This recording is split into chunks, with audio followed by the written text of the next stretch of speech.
अस्सलामुअलैकुम दोस्तों, कैसे हैं आप लोग। उम्मीद करते हैं कि आप सभी लोग खैरियत से होंगे। दोस्तों आज की वीडियो में हम कुवैत की कुछ ज़रूरी खबर, ज़रूरी जानकारी जो आ रही है वो आप तक पहुंचाने वाले हैं। आप लोगों से गुजारिश है कि वीडियो को शुरू से लेकर आखिर तक जरूर से देख लें और दोस्तों वीडियो को लाइक भी जरूर कर दें अगर इन्फॉर्मेशन अच्छी लगे तो। चलिए बढ़ते हैं अपडेट तरफ। पूरी क्या अपडेट आपको बताते हैं। सबसे पहली खबर, कुवैत के अंदर जैसा कि आपको पता है कि विजिट वीज़ा बंद है और फैमिली विजिट वीज़ा भी बंद है।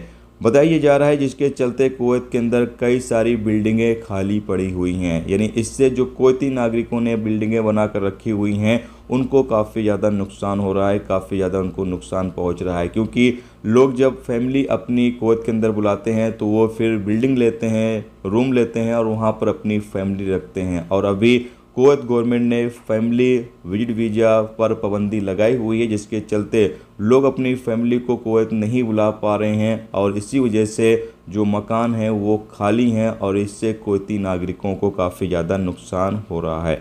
इसके अलावा अगली अपडेट ये है कि कुवैत में 2 एशियाई गैर मुल्कियों को गिरफ्तार किया गया है जो सब्सिडी वाला डीजल बेचते हुए रंगे हाथों गिरफ्तार किया गया है। जैसा कि आप सामने स्क्रीन पर वीडियो क्लिप या फिर इमेज के माध्यम से देख सकते हैं। ये लोग सब्सिडी वाला डीजल कुवैत के अंदर बेच रहे थे और रंगे हाथों इनको गिरफ्तार किया गया है। इसके अलावा अगली अपडेट ये है कि 7 लोगों को बिना लाइसेंस के रेस्टोरेंट और कैफ़े और किराने की दुकान चलाने के आरोप में गिरफ्तार किया गया है। कुवैत में इन दिनों लगातार चेकिंग की जा रही है और जो भी इलीगल काम वगैरह हो रहे हैं उनको लगातार सील किया जा रहा है। ऐसे कामों के खिलाफ लगातार कानूनी कार्रवाई की जा रही है। अपडेट के मुताबिक बताया गया है कि एक बेसमेंट के अंदर एक कैफ़े चलाया जा रहा था जहां पर 3 लोगों को गिरफ्तार किया गया है और ये कैफ़े जिले अल शुएख के इलाके में एक घर के बेसमेंट के अंदर चलाया जा रहा था और इस कैफ़े को बंद कर दिया गया, जबकि यहाँ पर जो काम करने वाले लोग थे उनको गिरफ्तार कर लिया गया है।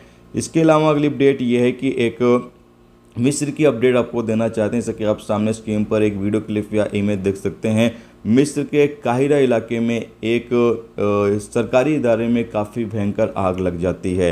हालांकि जब तक मैं न्यूज़ बना रहा हूं उस वक्त तक ये खबर सामने नहीं आई है कि इस आग के नतीजे में क्या किसी की जान गई है या नहीं गई, लेकिन जो एक बड़ी बिल्डिंग नज़र आ रही है पूरी तरीके से आग से लपालप है। पूरी बिल्डिंग में आग लगी हुई है, जैसा कि आप सामने स्क्रीन पर इमेज या फिर वीडियो क्लिप के माध्यम से देख सकते हैं। जब तक मैं ये खबर आपको दे रहा हूँ उस वक्त तक आग बुझाने के लिए कार्रवाई की जा रही है, लेकिन आग पर अभी तक काबू नहीं पाया गया है। बाकी जब ये अपडेट अपलोड होगी उस वक्त तक शायद आग पर काबू पा लिया जाए। तो आज की वीडियो में दोस्तों इतना ही। उम्मीद करता हूँ ये जानकारी आपको अच्छी लगी हो। अच्छी लगी है दोस्तों वीडियो को लाइक करके जरूर जाएं और जो दोस्त चैनल पर नए हैं उनसे गुजारिश है प्लीज़ दोस्तों चैनल को सब्सक्राइब भी जरूर कर लें और वीडियो को लाइक भी जरूर करते हैं। वीडियो देखने का दोस्तों बहुत बहुत शुक्रिया। मिलते हैं नेक्स्ट टॉपिक के साथ। जब तक अपना ख्याल रखें। खुदा।